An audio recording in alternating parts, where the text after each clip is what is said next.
It's because it's part of the process. Okay.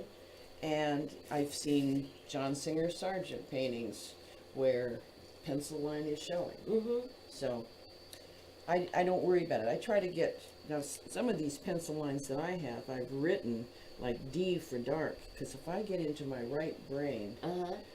really thoroughly, I can miss the fact that that's going to be a cast shadow. And so I give myself little letter Oh. Uh-huh. acknowledgments, and I do So want you're them. doing paint by numbers. It's kind of, no, it's paint by letters. Oh, okay. Okay, I'm going to get back into this and put the cast shadow in.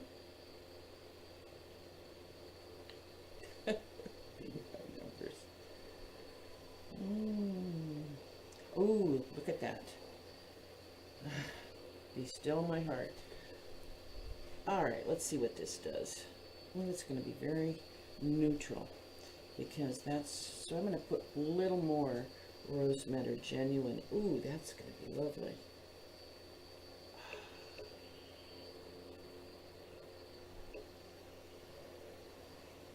And maybe I'm just going to go right.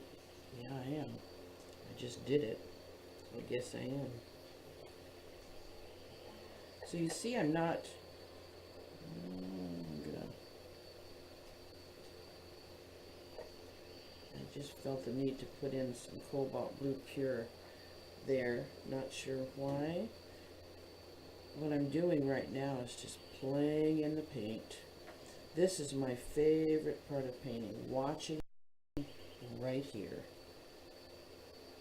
And just laying it in and saying, let it go, let it go. Oh, that is pretty nice.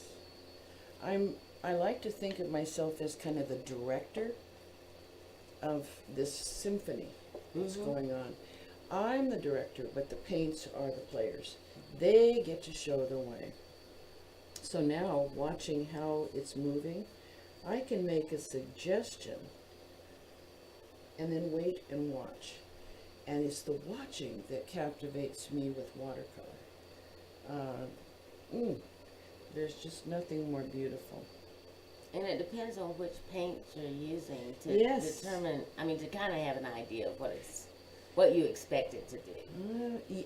I have an idea, Uh-huh. but it varies so much. That's why people say watercolor is so difficult. It varies so much with the dryness in the air, Okay. with how experienced you are. In the very beginning, you don't know how much water to put in, Right.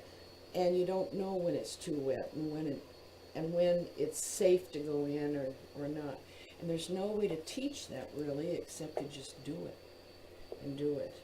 And gradually it kind of gets to be an innate thing, and also give up your expectations. Mm-hmm.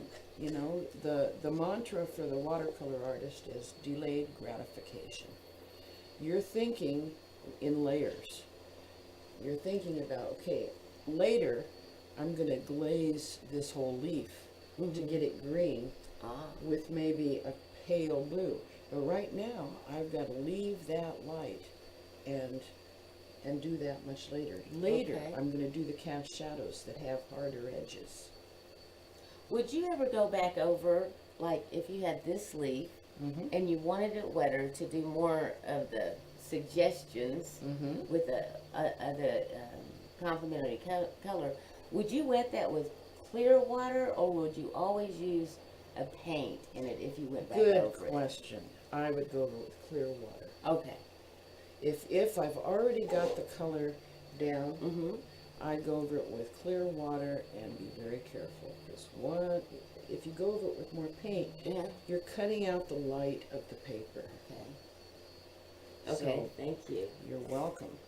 But right now, I'm really, really loving this, which means I'm not to adolescence yet. Okay.